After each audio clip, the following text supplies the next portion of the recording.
Bah, moi je m'appelle Charlène, je suis surtout maman de trois enfants, artiste depuis toujours je dirais, et puis je suis doula maintenant depuis environ 9 ans.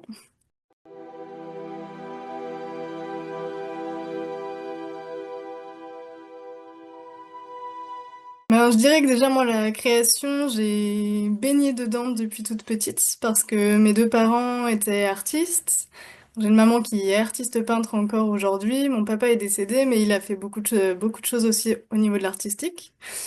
Et donc moi j'ai grandi dans un univers foisonnant parce que ma mère organisait des stages de peinture, des cours de peinture, donc j'avais toujours du monde à la maison, toujours un atelier ouvert à la création et du coup c'était vraiment un espace d'expérimentation assez incroyable où on accueillait aussi des personnes en situation de handicap, des personnes en difficulté, des enfants placés, tout ça et du coup ça a créé comme un tout un univers dans lequel j'ai baigné et qui m'a poussé aussi vers l'accompagnement plus tard.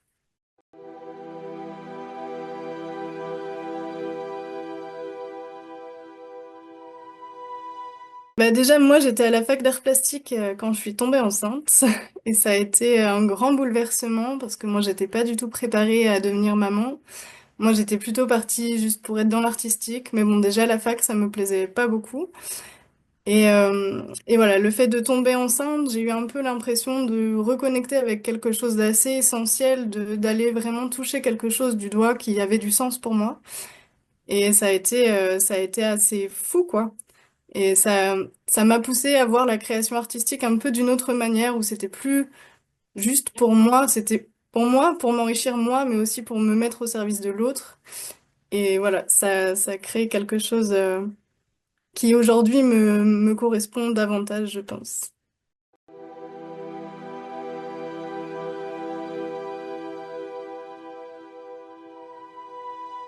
Pour faire un petit peu l'historique, moi je m'étais donné comme nom d'artiste Shalaya il y a quelques années. Et c'est un pseudonyme que j'ai un peu laissé de côté parce que bah, le milieu artistique, j'aime créer vraiment, mais je le fais pour moi. Et je vends pas du tout ce que je fais, je suis pas une super vendeuse. Et du coup, chat, je trouve que ça me rapproche plus de mon prénom finalement, c'est un peu un lien entre les deux. Et voilà, et moi j'ai surtout un univers assez onirique, je pense. Et après c'est beaucoup de d'intuition. J'ai rarement quelque chose de préconçu en tête quand je vais créer. Du coup c'est vraiment ça, un univers où je me sens très libre, puisqu'il n'y a pas le rapport non plus à l'argent, vu que je vends pas ce que je fais. Donc finalement je me sens très libre dans la création, et voilà, c'est très agréable.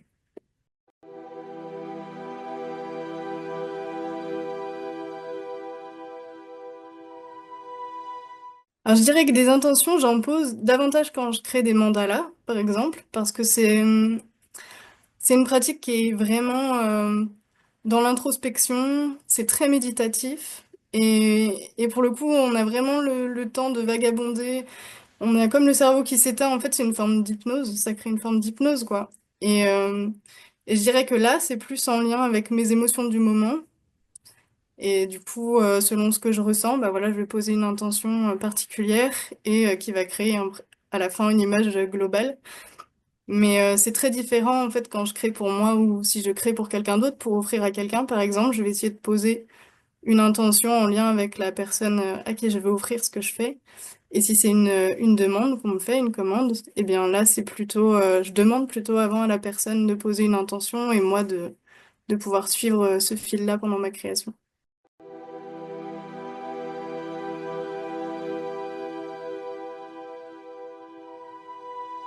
Je dirais que c'est pareil, c'est assez intuitif. Moi, quand je crée, j'ai rarement je me dis ah waouh, j'aimerais faire ça avec un visage ou quelque chose comme ça. C'est plus, je vais d'abord choisir un médium, que ce soit le modelage par exemple, un mandala ou du dessin ou de la peinture, etc. Je vais choisir mon médium et après, je me laisse complètement aller là-dedans. Et je suis très irrégulière dans ma façon de créer parce que je m'ennuie très vite en fait et que j'ai besoin de multiplier un peu ce que je propose. Donc c'est pour ça aussi que je fais à la fois de l'accompagnement à la naissance et la création et que je varie très souvent les médiums. Et du coup, c'est assez impulsif comme façon de créer. Je me réveille le matin, j'en ai très envie, il faut que je crée quelque chose aujourd'hui. C'est assez en lien avec mon cycle aussi. Et, euh, Et puis voilà, et puis je me lance et en fait je réfléchis pas du tout à ce que je fais et c'est juste un moment agréable pour moi où je suis en pleine connexion avec mon intériorité et voilà.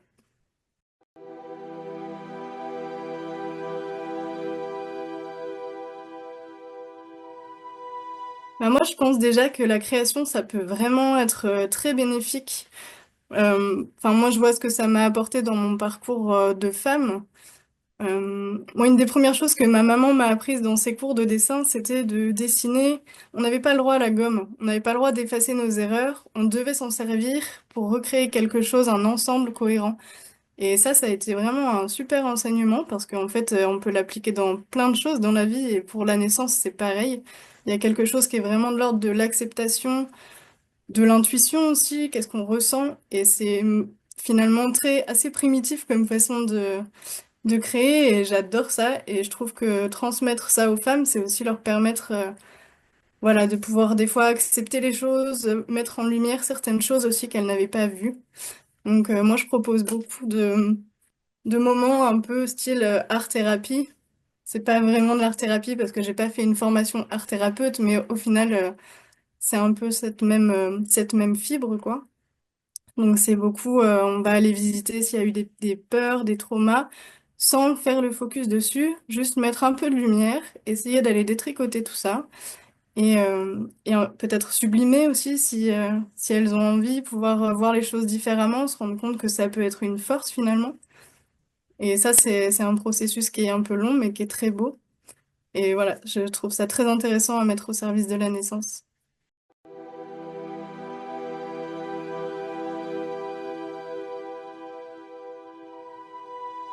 Bien moi, en fait, mon rôle, je dirais que c'est vraiment redonner l'autonomie, faire en sorte que les femmes, les couples prennent vraiment possession de leur projet de naissance.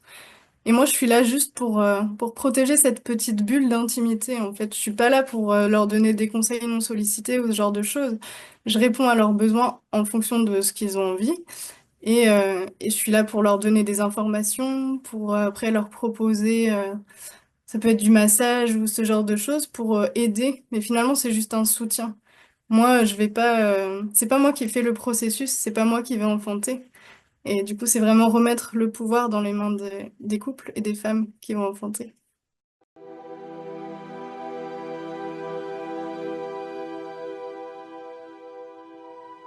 Moi, je dirais que la clé, c'est un peu la continuité dans le suivi. De mon expérience, c'est souvent plus fluide et plus facile quand il y a un suivi du début jusqu'au postpartum, parce que déjà, on a le temps de créer le lien entre nous et le lien de confiance, il est vraiment primordial pour un enfantement où voilà, où il n'y a pas de tension, de stress.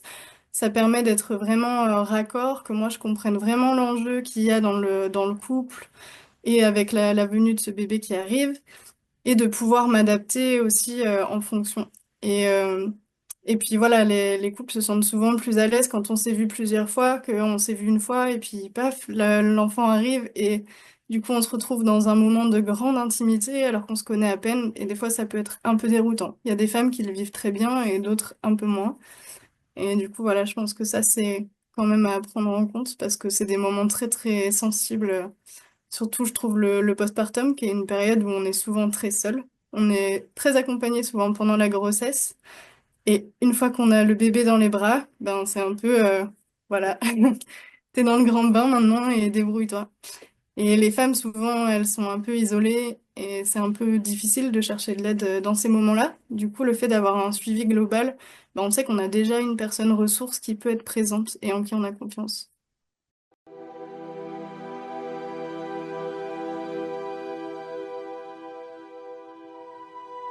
Bah déjà, c'est quelque chose qu'on pose dès la première rencontre. Moi, je j'ai pas un protocole tout fait. Quand j'interviens, c'est plus je vais rencontrer le couple, voir un peu déjà quel est leur projet de naissance, quels sont les enjeux là-dedans, et les questionner un peu sur leurs envies par rapport à ma présence. Est-ce qu'ils ont envie déjà qu'on se voit beaucoup pendant la grossesse ou pas? À quel rythme? Tout ça. Donc ça, c'est quelque chose qu'on va définir ensemble. Est-ce qu'ils ont besoin que ce soit un peu au fur et à mesure, on voit ce qu'ils ont comme besoin, ou est-ce qu'on pose à l'avance un peu un calendrier détaillé, ou moi je leur prépare un peu un programme. Donc tout ça, c'est vraiment du sur-mesure. Et après, pendant l'enfantement, c'est un peu la même chose, puisqu'au final, même, enfin, il y a des femmes, elles vont vraiment avoir besoin d'une grande présence, d'un grand soutien, d'être encouragées, tout ça. Et puis il y a des femmes, elles ont envie d'être finalement tranquilles dans leur coin. Et moi, je m'efface en fait. Je me mets dans un coin et puis je vais dessiner. Et je suis là pour veiller à l'espace et s'il y a besoin. Mais s'il n'y a pas besoin de moi, bah, je reste dans mon coin.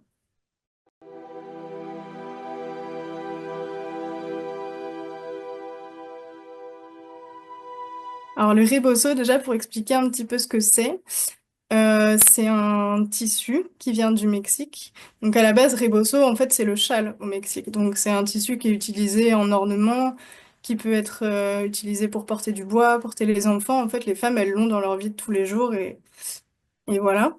Et après, c'est aussi utilisé maintenant beaucoup par les sages-femmes et les doulas dans le monde entier pour soutenir pendant la grossesse, pour soulager certains maux de la grossesse, aussi pendant l'enfantement. On l'utilise beaucoup dans certaines postures pour venir aider bébé à se positionner d'une certaine manière ou l'aider à s'engager dans le canal utérin. Par exemple, il y a plein de méthodes maintenant qui existent pour ça. Et on l'utilise aussi en postpartum, notamment pour le serrage du bassin, qui est un moment assez important après la naissance, puisqu'en fait, en venant serrer le bassin avec le reposo, eh bien, on va aider l'utérus à reprendre sa taille et sa forme initiale, et ça peut aussi éviter certains types d'hémorragie, donc c'est assez précieux comme outil. Et après, il y a aussi ce qu'on appelle le soin rituel reboso, qui est un soin qui dure environ 4 heures, où il y a deux personnes qui prennent soin d'une femme, et il y a une partie où on va faire un massage à quatre mains, une partie sudation, donc ça peut être soit dans un bain, soit avec le yoni steam, soit le hammam. Enfin, voilà, il y a plusieurs possibilités. Et ensuite, on vient serrer 7 points clés du corps avec le tissu reposo. Donc c'est un très très très beau rituel que moi j'affectionne beaucoup. Parce que déjà, c'est pas souvent qu'on se fait chouchouter par deux femmes comme ça. Et à offrir, ça demande vraiment beaucoup d'humilité, je trouve, comme posture. Et c'est assez fou quand même comme moment. Et du coup, voilà, ce que ça amène, c'est aussi l'énergie après la naissance. On va fermer une porte, la porte du canal de la naissance, en fait. Et voilà, symboliquement, c'est aussi très beau, je trouve.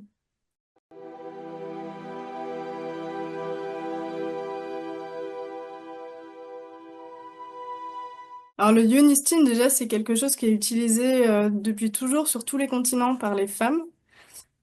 Et, euh, et en fait, c'est un petit rituel qui consiste à faire chauffer de l'eau avec des plantes dedans. La femme vient s'asseoir au-dessus avec un grand tissu autour de la taille. Et en fait, toute la vapeur va venir agir au niveau de la sphère du périnée, tout ça, toute la zone pelvienne, agir au travers des muqueuses. Et, euh, et voilà, en fait, donc en fonction des plantes aussi qu'on va choisir, ça va avoir différentes actions. Et c'est un super régulateur du cycle, par exemple. C'est aussi juste un chouette rituel à faire qui est très agréable, je trouve, pour reconnecter avec cette zone-là du corps. Et bon, donc moi, je dirais qu'on peut l'utiliser dans plein de moments de la vie de tous les jours. Il y a quand même des recommandations. Il faut éviter, par exemple, pendant les saignements. Et si, par exemple, on est en recherche de grossesse, tout ça, c'est possible à certains moments du cycle. Mais moi, je recommande de se faire accompagner ou d'être bien renseigné là-dessus quand même avant. Et après, il y a certaines femmes qui l'utilisent aussi en postpartum. Donc voilà, c'est pour moi, en plus, c'est un outil qui est très facile à mettre en place et qui est très peu coûteux. Donc voilà, ça demande juste à se renseigner un petit peu avant, mais c'est très beau comme rituel.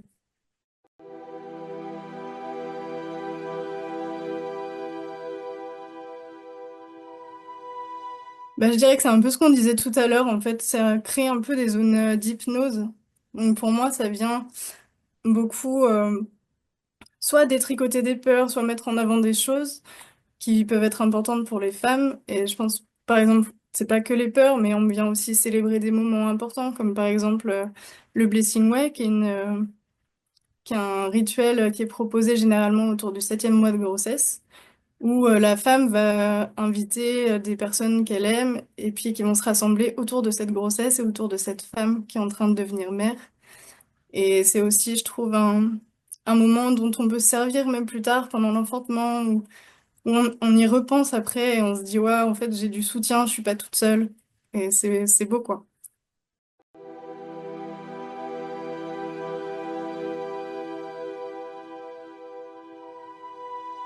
Je dirais que c'est quelque chose, la contraception naturelle, que moi j'aime bien remettre dans quelque chose d'assez simple. Et du coup, souvent quand je parle de ça avec des femmes, on fait ça vraiment sous forme de petites conversations avec une tisane. Et puis on vient un peu discuter, voir elle déjà, qu'est-ce que c'est sa contraception en ce moment, qu'est-ce que c'est un peu son parcours par rapport à la contraception. Et ensuite, moi je peux expliquer aussi ce que je propose, les différentes choses qui existent. Et en fait, mon but, c'est beaucoup de donner les clés pour que les femmes, elles soient vraiment autonomes là-dedans. Donc moi, je vais surtout donner les informations et après, voilà, si elles veulent, eh ben, je peux proposer après des séances où on définit plusieurs choses et puis on voit un peu ce que sont leurs besoins à travers ça. Et puis je les accompagne du coup un peu pas à pas pour vivre ça, parce que ça demande de l'engagement quand même. La contraception naturelle, je trouve que c'est pas anodin et faut pas non plus prendre ça trop à la légère parce que c'est beaucoup de. Enfin et voilà, faut bien prendre en considération que si on n'est pas engagé, tout ça, ça peut aussi ne pas marcher.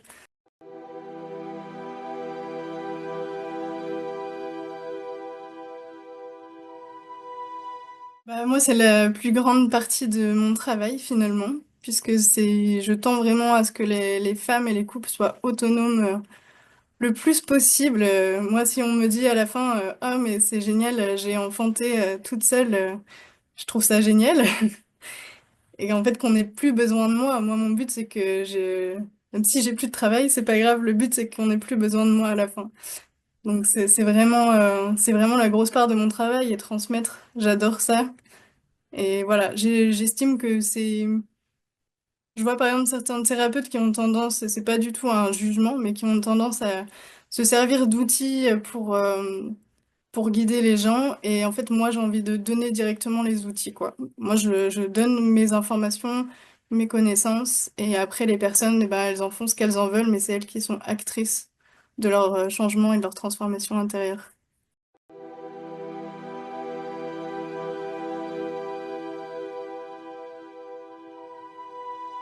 Bah, je dirais que c'est quand des années plus tard, les personnes, elles ont une belle vision encore de la naissance ou de ce qu'on a traversé ensemble.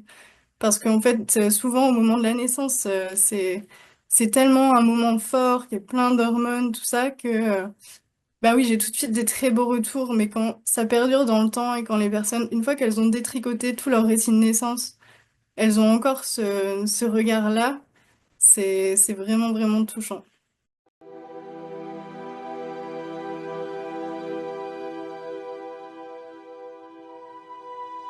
Pour expliquer un petit peu comment elle est née, cette association, en fait, il y a quelques années, on s'est regroupé avec plusieurs femmes autour des sujets comme la parentalité, la périnatalité, le lien à l'humain, tout ça. Et pour proposer des petits ateliers, des moments de rencontre, voilà. Et en fait, on a rejoint l'antenne, enfin, on a créé l'antenne locale d'une association nationale qui s'appelle Materner la Mer. Donc, on a créé Materner la Mer Creis Breiz, en Centre-Bretagne. Et depuis cette année, en fait, on a décidé de créer une structure juridique indépendante pour pouvoir élargir un peu l'éventail de ce qu'on propose. Et du coup, voilà comment est né Dans mes terres. Donc aujourd'hui, on est 5 femmes. Donc, c'est une association collégiale. Donc en fait, on est toutes représentantes de l'association. On a un peu toutes le même rôle, quoi, en fait, là-dedans. Et du coup, on vient proposer des espaces.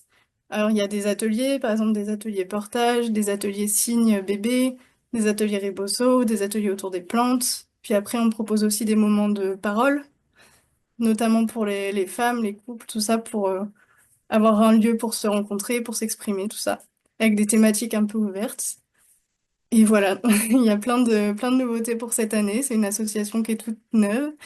Et donc, on est en train de co-construire encore en ce moment et il va y avoir plein de nouvelles choses tout bientôt.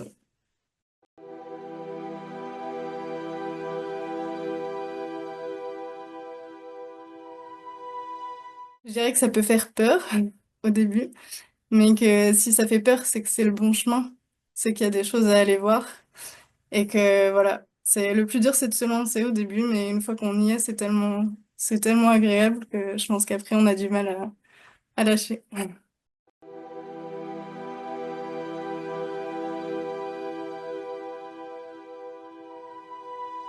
Je dirais que ce mot-là, féminin sacré, pour moi maintenant, il est assez connoté. Enfin, je pense que ça a été assez repris dans les mouvements New Age, tout ça. Et il y a un petit quelque chose qui me fait un peu tilter parce que je crois qu'en fait, le côté sacré, on le vit dans tous les moments de notre quotidien et que c'est un peu dommage de vouloir le détacher tout le temps et puis le mettre comme quelque chose où il faut être une personne éclairée pour y avoir accès et tout ça. En fait, je crois que c'est juste le sacré, il est en chacun de nous, en chacune de nous et que en fait, on peut y avoir accès quand on cherche à connecter avec, mais c'est pas, pour moi, c'est pas quelque chose qui se détache. Et je trouve que pendant une naissance, c'est clairement, c'est fou, quoi, de voir une femme se transformer au point de vraiment être en lien profond avec ce côté sacré en elle.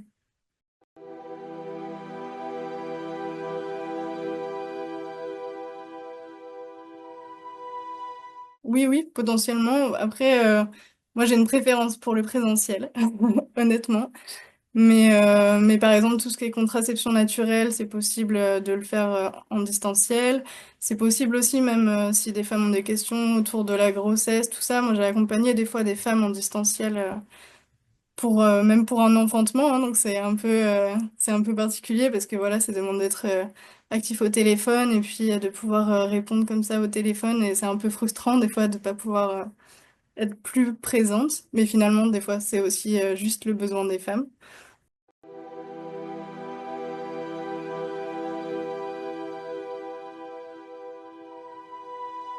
Alors moi, je suis sur les réseaux. Donc sur Facebook, j'ai ma page Charlène Doula. Sur Instagram, c'est Chalaya Doula. Et après, par mail, donc charlène.dosser@gmail.com. Et j'ai un site internet aussi, donc je pense qu'on mettra le lien sous la vidéo.